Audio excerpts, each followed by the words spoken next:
Whoa, what's up, you guys? Welcome to Financial Firefly. My name is Fernando, and welcome to another midweek recap. Was not going to do an episode today, but news is just coming out way too fast, way too hot. It's just popping. My portfolio just popped $7,000, up 50% today. I am shorting the recession, and I am doing it, baby. It's just happening. This really is one of those incredible times in history. There aren't many buying options like this in a lifetime, maybe just a handful if you're lucky. And I have to say, to be so young and to see this and be able to take advantage of it, I cannot be more blessed that I saw this coming and that I'm able to take advantage of these days. And I encourage you to do the same. Get in while you can, while it's a fantastic buying opportunity. I'm not giving you any financial advice. This is just for entertainment purposes only. But if you would like to start investing in my journey, I'll leave a link to Webull and Robinhood and M1 Finance down below, and you can get your journey started that way. But before all of that, I just made $7,000 return of my Robinhood portfolio today. Now, this is before taxes, and I haven't sold it yet, so it's not guaranteed, it's not locked in. But I took a decent amount of risk over the last couple weeks incoming into this downturn of the market due to the coronavirus, the tariffs, and other shaky global economic factors. So much is happening. I kind of just thought to myself, well, if all this news is coming out, what are the implications economically? And so I said, okay, let me just binge the news, as I've been obsessed with for the last little while. Basically, it paints a pretty bleak economic picture, and that is this global virus, this pandemic, this number 19, COVID-19, is fantastically diabolical of what it's doing right now. So anyway, this is supposed to be a quick update. Let's just get into it. We'll walk through the New York Times map. They made an update there. President Trump has a stimulus package from Steve Mnuchin, pumping up to $1 trillion+ into the market. We have my Robinhood portfolio updates with the $7,000 return today. We'll compare that with my M1 Finance dividend growth portfolio and see how the different strategies are really holding up to each other, and compare what's better, what's worse, the risks of each, and kind of just see the differences. So welcome to the journey to financial independence, retired early. Once again, my name is Fernando, and let's get right into it. Alrighty, ladies and gentlemen, welcome back. Looking at the coronavirus map from the New York Times once again, massive uptake in cases since I last recorded just a few days ago. We have more than 210,000 people worldwide officially. We have almost 9,000 people dead in 145 countries, the least amount of country spike I've seen.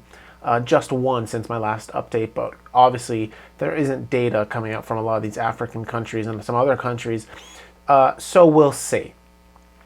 But let's look at this massive change made by the New York Times of how they record cases on the map, because it's now no longer is it total cases. They are showing new cases per day, average number of new cases each day for the last 7 days.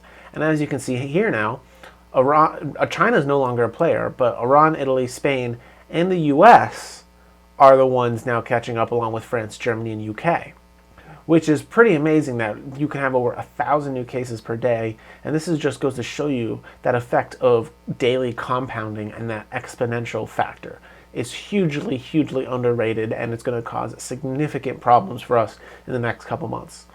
Isolated cases in Central Africa, Northern Africa, along the Horn here, on the East Coast there, or in Brazil, Australia, Southeast Asia still has spread, but really the epicenter right now is Iran and all these countries in Europe, with North America and United States and Canada really surging in the last day, with now 2,300 New York cases alone in New York. So skipping this, Italy, Iran, Spain, France, South Korea, Germany, United States, Switzerland, and UK are the biggest leaders now. Hasn't changed much, but the rate is increasing. Same here. Another representation. A decent amount recovered, but now there are a huge surge in current cases, and consequently more deaths. The recovered has remained somewhat steady. Now, an updated map of the US. Look at this thing. Can you talk about a viral outbreak? New York, New Jersey, Connecticut, this in the tri-state area is being absolutely decimated by this. I would not be surprised if New York City, where I am, shuts down within the next week or so. This is just absolutely amazing what's going on here, and I am so glad to be a part of it.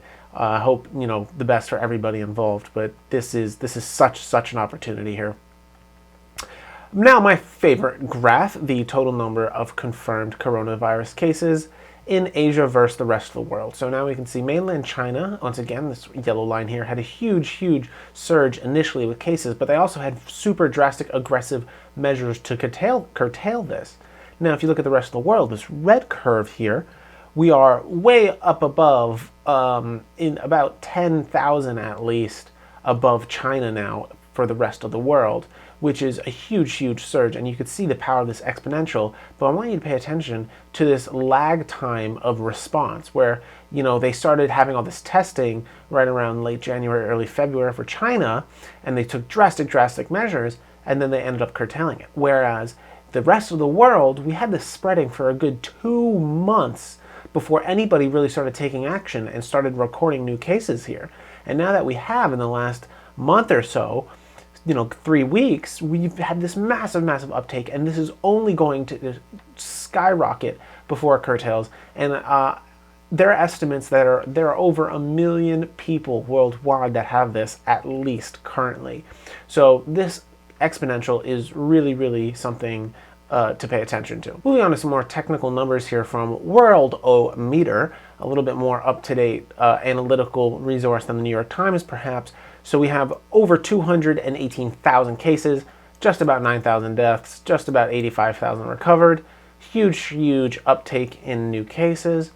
And the resource at the bottom here, I think, is the most valuable, number of new cases per day, and you can sort depending on certain analytics that you want. So, China not so much, but Italy, Iran, Spain, Germany, USA. These top 5 countries, all first world countries, and the spread is now rapid. Italy, massive uptake in deaths, and apparently that is due to a high elderly smoking population, in addition to close quarters and lack of rapid response. So if the US follows this model right here, worst case scenario, we are looking at 1 million people infected within the next month or so, which is absolutely crazy. We shall see. So what has been the impact of all these numbers on the market? Going to some headlines on Yahoo here, Dow closes below 20,000, wiping out nearly all Trump-era gains. Oil sinks to 18-year low. You read that correctly. So the S&P 500, Dow 30, NASDAQ, Russell, all down. Crude oil did bounce a little bit. Gold also, slight gain, but overall down from opening. Every index really. Tremendous losses today. Nothing like the 10%, but we did have a breaker trip at 7%. So what is this all leading up to? The reason why you're here, and that is because my Robinhood portfolio absolutely skyrocketed today. My puts just absolutely outperformed all my wildest expectations, and I am so grateful. We will see where it takes me. But as you can see here, all-time, quick recap, these highly volatile moves look minuscule right now. But these are absolutely massive moves compared to the one. These are massive moves, but compared to the one that I just made, is absolutely nothing. This just took my portfolio to the all-time limit today. And I'm up, as you can see, 176% all-time in roughly 3 years, which I think is pretty damn good. So these are all my active puts: United Airlines, JetBlue, Delta, Starbucks, Nike, FedEx, Hilton, Boeing, United, Marriott, American Airlines, and Hilton. So basically all travel and service industry stocks that I put puts on. My main portfolio, however, is all down except for the mighty Apple, which I bought all these tech here during the dip, one of these recent dips. But everything else here, as you can see, is way down, and maybe a couple tech stocks are up. I did find this gem today. It's probably a little bit overvalued right now, as Inovio is or was, but BioAmerica, we'll just jump in here real quick. BioAmerica jumped 334% today, which is just absolutely nuts. 33% after hours. And that's because if you look at the headline here, BioAmerica begins shipping samples of its 10-minute test for COVID-19. So this might have a huge potential here. Super cheap at the moment. It was riding really low, couple bucks a share, and just absolutely skyrocketed today to now what is $13.75. Just tremendous. I got in at 10. I'm up 50 bucks already, and I'm happy with that. So just jumping back to the main point of all this, which is today here. Look at this move. Look at this move. 49%, $7,000, in the green one day. This just unheard of. So my main positions here are really Boeing and Marriott. So Boeing and Marriott and Hilton, I guess. I did short all of them. Another Hilton short. So Hilton's actually a pretty big position of this. But I really want to focus on Boeing because just this has been such a roller coaster.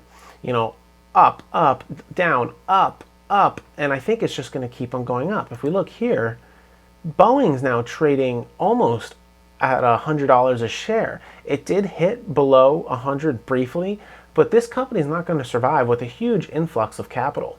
And that's really what the federal government is going to do now. They're going to absolutely just fund upwards of $1 trillion of liquidity and credit into the market for businesses to keep operating into the short term and potentially mid to long term. Whether that's delayed taxes, direct check, whatever the case may be, that is coming. So that is factoring into my strategy, and I don't know how that's actually going to play here, because am I going to have to time the stimulus package for all my puts? Are these going to pop? How is that going to correlate to the numbers coming out with the virus and new infections? Is it going to be correlate with a slower rate, a faster rate? Are they going to have any influence on each other at all? Is the influx of capital going to supersede the rebound in the market after or before the package? I don't know. But to me right now, my strategy is really just going off of the numbers of how many cases per day. What is the new outlook going forward for the economy, global economy, on a daily basis? Because that was my assumptions going into this. That was my strategy going into this. No need to change it. Nothing has changed. Everything is planning out precisely how I had hoped it to in the best of my prediction scenarios. Not that I can predict the future, but a general theme of what's going on when you follow news and stuff. And this is the best case scenario. I don't have any more money to leverage into this. I am all in, but I do want to walk you through something crazy that happened. So now I want to show you snapshots of my portfolio throughout the last couple days. And on the 16th, Monday, I had roughly $13,000. I did have a lot of these options open at the time. Like I said, I started this last week, a couple weeks ago. Moving on to the day, 13,000, a little upward momentum here. But really, it started kicking off when I logged in this morning, Wednesday the 18th, and I had 18 grand, up 125% all time. Just insane. Throughout the day, a little bit more action here, up 20K, 151% all time, just nuts. And then look at this next one, a doozy. The markets totally threw me off. I damn near had a panic attack. I lost $17,000 in a matter of a second.